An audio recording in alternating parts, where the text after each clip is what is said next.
ശാസ്ത്രീയമായി ഖരമാലിന്യ സംസ്കരണം അതിനുവരെ മികച്ച സാങ്കേതികവിദ്യയാണ് നമ്മുടെ സംസ്ഥാന ഗവൺമെൻറ് മുന്നോട്ട് വെക്കുന്നത്.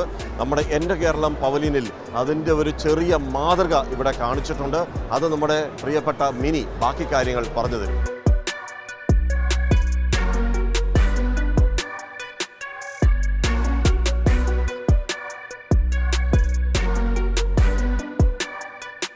ഇതിനെ നമ്മൾ സയൻറ്റിഫിക് ലാൻഡ്ഫിൽ എന്നാണ് വിളിക്കുന്നത്. ഖരമാലിന്യം ഏറ്റവും അതിൻ്റെ ഐഡിയൽ രീതിയിൽ എങ്ങനെ സംസ്കരിക്കാം എന്നുള്ളതാണ് ഈ ലാൻഡ്ഫിൽ കൊണ്ട് ഉദ്ദേശിക്കുന്നത്.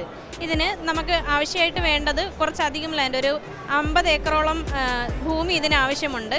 അപ്പം ആദ്യം നമ്മൾ ചെയ്യാന്ന് വെച്ചാൽ ഒരു വലിയ കുഴി എടുക്കുക എന്നുള്ളതാണ്.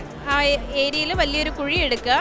അതിൽ സോയിലിന് ഡയറക്റ്റ് കോണ്ടാക്റ്റ് വരാത്ത രീതിയിൽ നമ്മൾ ആ ഗ്രൗണ്ടിൻ്റെ മുകളിൽ ഒരു HDP ലൈനിങ് കൊടുക്കും. അതിൻ്റെ മുകളിൽ നമ്മൾ നമ്മുടെ മാലിന്യം, ഖരമാലിന്യം, പല രീതിയിലുള്ള ഖരമാലിന്യം, റിജക്ട്സ് അല്ലെങ്കിൽ ഇനേർട്സ് എന്ന് പറയുന്ന ഖരമാലിന്യം പല ലെയേഴ്സിലായിട്ട് കൊടുക്കും.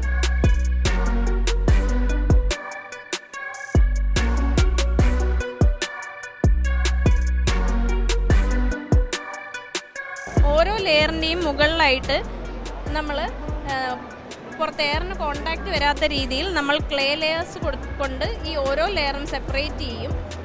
ഈ മാലിന്യങ്ങളിൽ നിന്ന് പുറപ്പെടുവിക്കുന്ന മീഥെയ്ൻ ഗ്യാസ് പോലുള്ളവ പുറത്തേക്ക് തള്ളാൻ വേണ്ടിയിട്ട് നമ്മൾ പൈപ്പുകൾ പ്രൊവൈഡ് ചെയ്യുന്നുണ്ട്.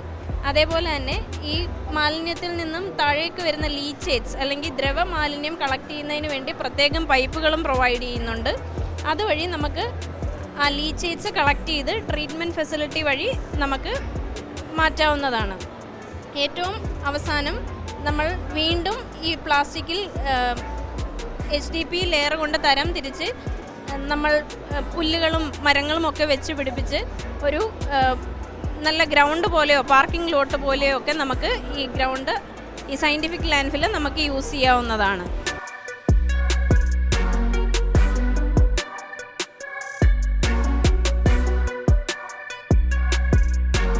മാലിന്യ സംസ്കരണത്തിന് ലോകബാങ്ക് 2400 കോടി രൂപയാണ് കേരളത്തിന് അനുവദിച്ചത്.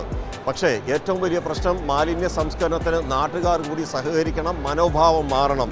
ഇതുപോലെയുള്ള പ്രോജക്റ്റുകൾക്ക് വേണ്ടുന്നത് ഭൂമിയാണ്. തദ്ദേശ സ്ഥാപനങ്ങൾ ഈ ഭൂമിക്ക് വേണ്ടി ഓടി നടക്കുന്നു. നാട്ടുകാർ സഹകരിക്കാൻ തയ്യാറാവുന്നില്ല. തൻ്റെ നാട്ടിൽ ഇങ്ങനെയൊന്നും വേണ്ട എന്ന നിലപാട്, ഈ മനോഭാവം മാറ്റിയാൽ ഉറപ്പായും ഒരു വികസിത ഇന്ത്യ നമുക്ക് യാഥാർത്ഥ്യമാക്കാൻ കഴിയും. ക്യാമറമാൻ അയ്യപ്പദേവനൊപ്പം രാജ്കുമാർ.